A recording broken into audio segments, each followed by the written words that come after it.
네, 대표님. 잘 지내셨어요? 아, 네. 날씨가 여름이네요. 갑자기 봄이 없어지고 여름. 퀸메이커 드라마 보셨어요? 저 기다렸다가 이거 언제 하나 계속 기다렸다가 이제 그 정확하게 몇 시에 나온다라는 게 정확하지가 않았어요. 그런데 6시 넘어선가 딱 뜬 거예요. 그때부터 정주행을, 예, 그날 이제 정주행을 뜨자마자 정주행을 했고, 저는 한 5번 정도 본 것 같거든요. 근데 너무 재밌게 봤어요. 볼 때마다 새로운 거예요. 그러니까 이번엔 아니까 이제 다른 주인공들이 뭐 어떻게 표정을 변하는지, 어디를 바라보고 어떻게 말하는지, 또 어떤 감정인 게 아주 자세하게 들여다보면 그 감정이 드러나거든요. 그리고 이 사건이 이 사람의 마음에 이렇게 작용을 했구나. 뭐 이런 것들. 예.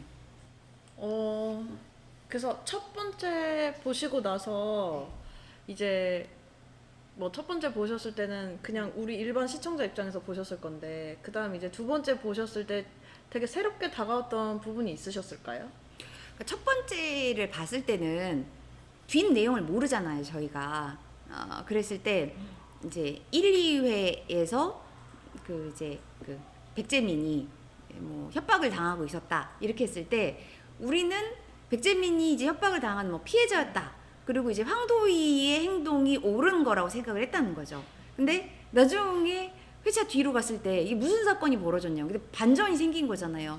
이게 다 음모였고 조작된 증거였고 막 이랬을 때 그렇게 되면 이제 황도희와 똑같은 심정으로 저희는 바라보게 되는 거죠. 관객 같은 경우에는 똑같이 우리는 백재민의 어떤 농락에 당했다 이렇게 생각을 하게 되는 거죠. 그리고 두 번째 봤을 때는 이제 그 내용을 알잖아요. 그랬을 때 이제 디테일이 보이는 거죠. 네, 디테일이 보이는 거죠. 그러니까 이 나중에 그러니까 백재민이, 헷갈려네. 백재민이 그런 어떤 상황을 의도적으로 조작하고 했었을 때 우리는 앞에 그렇게 뭐 무슨 콥스 단추가 빼먹었을 때 더 가증스러워 보이는 거죠. 앞에가 거짓말, 그러니까 뒤에 있는 사건을 알고 나서 앞 내용이 이 사람이 피해자인 듯한 보이는 게 굉장히 뭐 기만, 위선적이고 가증스러운 느낌을 갖게 되는 거죠. 그 백재민 진짜 반전이었는데, 네. 그 사람이 사주에 어떤 부분이 있길래 그런 식으로 행동한 걸까요? 아무래도 그분 같은 경우에는 욕망이 좀 지나치다는 거죠. 욕망이 지나치고 우리가 이제 그러니까 비겁이 좀 왕하게 되면, 그러니까 우리가 비견 겁재가 이제 사주에 이제 많게 되면 경쟁심이라고 얘기를 하거든요. 남보다 내가 더 뛰어나야 되고, 뭐 권력을 잡으려고 하고 뭐 이런 부분들이 너무 강하다 보면 이제 그 비겁이 좀 강하게 되면 이제 관을 상하게 한다라는 얘기를 하거나 이제 인성을 극한다 이런 표현을 쓰는데, 그렇게 이제 욕망이 강하고 내가 어딘가에 어떤 힘을 갖고 있는 그런 쪽으로 올라서려고 하다 보면 이제 수단과 방법을 가리지가 않잖아요. 그럼 이제 도가 지나치게 되는 거죠. 뭐 도덕, 윤리, 사람으로서는 해서는 안 되는 방법 같은 경우에도 내가 목적 달성을 하기 위해서 그걸 사용한다는 거죠. 그래서 우리가 보면 내가 어떠한 목적만 보였을 때 그 과정에 대해서 이게 옳은지 안 옳은지에 대한 그런 판단력이 흐려지는 경우도 있더라는 거죠. 우리가 이제 뭐 뉴스에서 어떤 사건이라든지 이런 게 벌어졌을 때 뭔가 돈이 탐이 나서 뭔가 친한 사람을 뭐 해쳤다 이런 게, 아니 그 돈 때문에 그랬단 말이야 라고 했을 때 그 사람들은 이제 그 재물에만 목적을 가져놓고 그거에 대해서 내가 이런 행동을 하면 된다 안 된다라는 판단력 자체가 깨져버린 거죠. 그러니까 이 백재민 같은 경우에는 어찌 보면 이분의 어떤 그런 뭐 배경이라든지 이런 거는 아내에 비해서 정말 보잘것 없었을 수도 있고, 특히나 이제 그 아나운서라 어떤 신분이 사실은 이 우리가 대중 앞에서는 굉장히 스마트하고 뭐 어떤 지적으로 지적인 어떤 그런 부분이 강하잖아요. 그런데 본인이 갖고 있는 거는 아내에 비해서는 굉장히 뭐 비교 대상이 안 되니까 뭐 결혼도 거기서 이제 뒷부분에 그 이제 황도희의 말에 의하면 그러니까 황도희 선배랑 얘기를 나눴을 때 결혼 전에도 주위에 있는 그 동료 여자 아나운서들하고 뭐 썸이 있었다 뭐 이런 얘기를 봤을 때 이분이 뭐 진정한 사랑으로 결혼한 거는 아니라는 게 다 이제 뉘앙스가 느껴지잖아요. 그렇다 보면 이 사람은 이제 욕망을 위해서 자기 인생의 선택은 오로지 욕망, 자신이 어떤 신분 상승을 위한 어떤 목적성이 있는 그런 행동을 하지 않았을까. 그렇기 때문에 모든 행동이 이분은 이 내면적인 의도와 겉으로 드러나는 표출 자체가 전혀 다르죠. 그러니까 막 정말 무슨 어려운 이웃을 돕거나 사회 공헌적인 거, 막 복지 활동을 하는 것처럼 보이지만 이것도 뒤로 가다 보면 이게 위선적이었고 자기를 포장하기 위한 그런 거지 않았을까. 그래서 화의 기운이 있으신 분들이 좀 그런 부분이 있죠. 그러니까 모든 화에 있는 기운 분들이 도덕적, 윤리적 이런 게 아니라 이 사주에 보면 본인이 지나치게 강한 거를 잡아주는, 그러니까 잡아주는 그런 그 이제 기운이 있으면 밸런스가 맞는데 그게 이제 뭐 우리가 이제 업부, 희신, 뭐 기신 이렇게 얘기하거든요. 너무 과한 부분을 이제 눌러주는 그런 역할의 어떤 물성이 있어야 되는데 이제 그게 안 되게 되면은 뭐 어렵게 되는 거죠.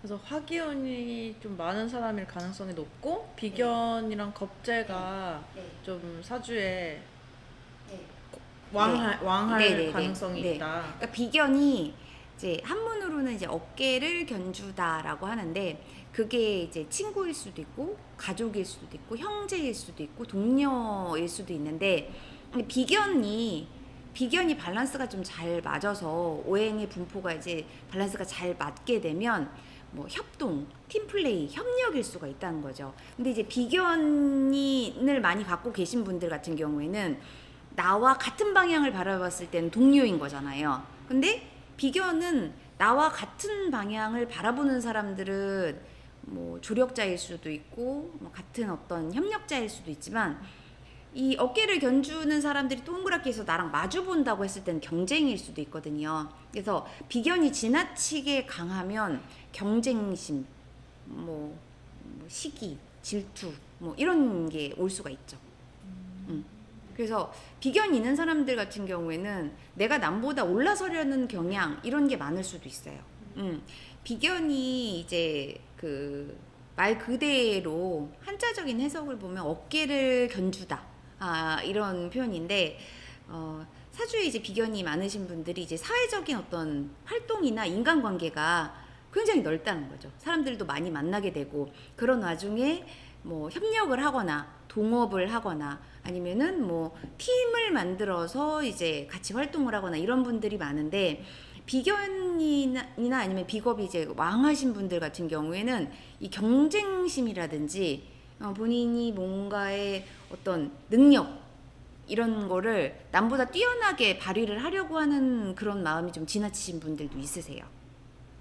그래서 비견은 그러니까 비견이 이제 적당하면 본인이 이제 협력도 잘하고 다른 사람들하고의 어떤 소통이라든지 화합도 잘 되는데 이게 지나치게 강하게 되면 뭐 경쟁 또 뭐 이기려고 하는 것 뭐 이런 게 있을 수가 있죠.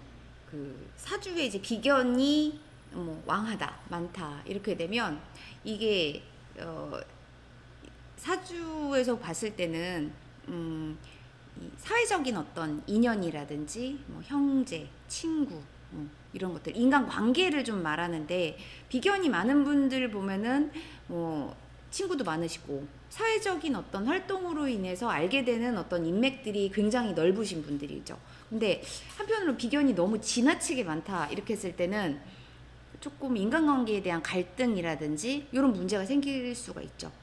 또 이제 경쟁이라든지 이런 것 때문에 이제 지나치게 경쟁심을 갖고 있을 수도 있고 남보다 이제 우월하게 위로 올라가려고 하는 어떤 이런 성향이 있으실 수가 있고 또 이렇게 인간관계가 넓다 보면 그러니까 비견이 왕하다 보면 사람들을 많이 만나다 보면 나하고 생각이 맞거나 정말 뭐 의리가 있는 친구를 만날 수도 있지만 또 아닌 경우도 있을 수가 있기 때문에 인간관계상에서 문제되는 어떤 갈등을 야기할 수가 있는 거죠. 그래서 비견인 분들은 친구의 덕도 보지만 친구한테 배신을 당할 수도 있고 그렇기 때문에 이 비견이 왕하다 이러면 인간관계가 사실은 뭐 복잡하죠. 네. 인간관계가 좀 안 좋아지는 그런 경우가 드라마에서 어느 부분이 나타났을까요? 일단은 그 처음부터 그 이제 공천을 받기 위해서는 본인이 뭐 이 공천을 받을 후보로서의 어떤 자격 이런 것들이 이제 검증이 돼야지 그 후보가 되는 거잖아요. 그러면 이 당에서 원로들은 이 사람이 정말 뭐 우리 당의 서울시장 공천 후보로 맞는지 안 맞는지를 평가할 거라는 거죠. 그러면 백재민은 본인이 당연히 이 당을 대표해서 서울시장 후보로 된다라는 어떤 논리적인 근거라든지 정당성 이런 게 나와야 되겠죠. 그런데 그게 본인으로서는 이 장모님이 엄청난 어떤 장모님의 영향력이 미치지 않았을까. 그리고 저희 어떤 스토리에서 진행되는 그 서민정 후보와 오경수 후보랑 끊임없이 경쟁을 하잖아요. 네. 그런 경쟁이 이미 이분이 뭐 넘사벽이나 아니면은 진짜 그 장모님의 영향력 하나만으로도 사실 경쟁자가 없을 수도 있잖아요.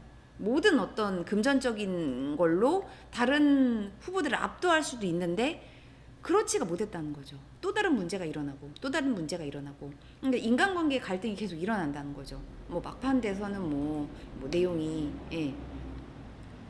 쉽지는 않게 진행이 되긴 하지만 그리고 비견이 있는 경우에는 이런 경우도 있어요. 그러니까 지금 아내 이외에 그 다른 사람들하고 어떤 내연 관계가 있는 여자들이 있잖아요. 그러니까 비견은 뭐 친구와 지인, 동료일 수도 있지만 배우자일 수도 있거든요. 그러니까 배우자를 놓고 경쟁할 수도 있지만 그러니까 배우자를 경쟁 전산에서 그러니까 배우자 이외에 배우자와 동등한 어떤 그런 관계에 다른 대상자가 있을 수가 있는데 이분은 뭐 처음부터 나오잖아요. 배우자가 있으므로도 우리가 생각하기에는 다른 내연 관계에 배우자를 위협할 만한 다른 요소들이 있었잖아요. 그래서 비견이 너무 강한 경우에는 내 배우자궁에 비견이 있다. 이렇게 되면 배우자 관계의 어떤 배우자 경쟁할 수 있는 어떤 이런 그런 상황이 벌어지게 되는 거죠. 그러니까 배우자가 나 아닌 다른 사람과 또는 배우자를 대처할 수 있는 다른 대상자들이 많이 생긴다든지 그래서 비견은 인간관계에서 생기는 어떤 문제점 이런 거랑 많이 연관성이 있죠. 그러면서 자기 또 그 와이프가 약간 그분한테 또 잘 참아요. 또 초반에는 약간 좀 힘의 맞춰주고. 우위에서 우리가 그것도 비견에서 비롯된 거예요. 뭐 그럴 수도 있죠. 그럴 수도 있죠.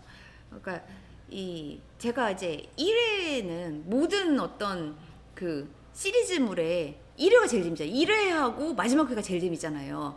1회에 완전히 임팩트를 주지 않으면 그 드라마의 흥행 자체를 좌우할 정도로 이 첫 회가 제일 중요하잖아요. 그러니까 뭐 어디 뭐 연속극이나 미니 시리즈에서 1회가 재미없어 봐요. 그냥 거의 다른 사람들이 그걸 이제 연속으로 봐야 되는데 안 보게 되잖아요. 근데 1회에 이제 재벌의 어떤 가족, 재벌 총수의 딸이 정말 엄청난 갑질을 해서 이제 언론에 떠오르게 되죠. 근데 우리가 이걸 봤을 때 재미있는 게 이게 없는 허구가 아니라는 거예요. 실질적으로 이 일과 비슷한 사건을 대중들은 알고 있고 대충 그 은채령, 그러니까 그 은성그룹의 딸인 은채령이 어떤 직원에 대해서 뭐 폭행을 했다라는 거에 대한 사건이 이제 비춰졌을 때 우리들은 대충 누구를 연상하는지 금방 나오잖아요. 실존 인물 누군가를 바로 연상하게 된다는 거죠. 왜? 그런 사건이 현실적으로 있었으니까. 네. 그래서 우리가 생각하기에는 그게 말도 안 돼. 뭐 만들어진 허구의 이야기 이게 아니라 실질적으로 있었던 사건과 실질적으로 있었던 인물, 실질적으로 누군가에 연상되는 어떤 실질적인 인물이 있기 때문에 이런 에피소드는 아마 많이 웃으셨을 거예요. 이게 있었던 인물이 연상되는 인물이 있으니까. 그런데 우리는 이제 그 드라마에서 우리가 이제 비춰진 부분들은 이제 그 총수 일가의 뭐 사과였고, 뭐 법원 앞에서 이제 사과였고, 정말 투치한 모습을 하고, 법원에서 이제 나와서 사과를 하고 고개 숙인 어떤 총수 일가가 보이잖아요. 그런데 이 이제 드라마를 보면서 이제 어떤 느낌이냐면, 이 황도희라는 설계자, 치밀한 계획자, 뭐 어떤 시나리오를 연출하는 어떤 이 사람이 거기서 보면 쭉 다 코칭을 하잖아요. 뭐는 어떻게 입고, 뭐는 어떻게 입고, 뭐 어떻게 하고, 그리고 하물며 무슨 뭐 탈모, 그러니까 스트레스로 인한 어떤 탈모까지도 이제 대중의 측은지심을 불러일으키게 전략적으로 활용한다는 거죠. 우리가 보면 그게 치부일 수도 있지만 이 사람이 얼만큼 마음고생을 했으면 어쩔 수 없이 심리적인 어떤 스트레스로 인한 어떤 힘든 부분이 있었기 때문에 대중을 이해시키기 위한 어떤 용도로도 그걸 활용했다는 거죠. 어찌 보면 거기서 이제 머리 숱이 너무 없으신 분들을 이제 스프레이를 뿌려가지고 좀 풍성하게 만드는 그런 거를 이제 그 패션이라든지 그 코디를 해주시는 분이 쓰려고 했지만 너무 차가워서 막 완전히 얼굴에다 그걸 다 뿌리는 어떤 그런 횡포를 저질렀잖아요. 네, 그러니까 그런 부분에 있어서 나는 싫은데 네가 감히 내 머리에 뭐 그런 걸 쓰려고 해? 하지만 그 직원이 뭐가 잘못을 했냐는 거죠. 이게 그 가르마가 휑하니까 그걸 가리려고 쓰려고 했다. 그런데 황도희 같은 경우에는 그런 부분이 오히려 대중한테는 왜 우리가 범죄를 저질렀을 때 뭐 심신미약이라든지 뭐 여러 가지 정신적인 병으로 인해서 죄를 조금 이렇게 면죄를 받으려고 이용하시는 분들이 있잖아요.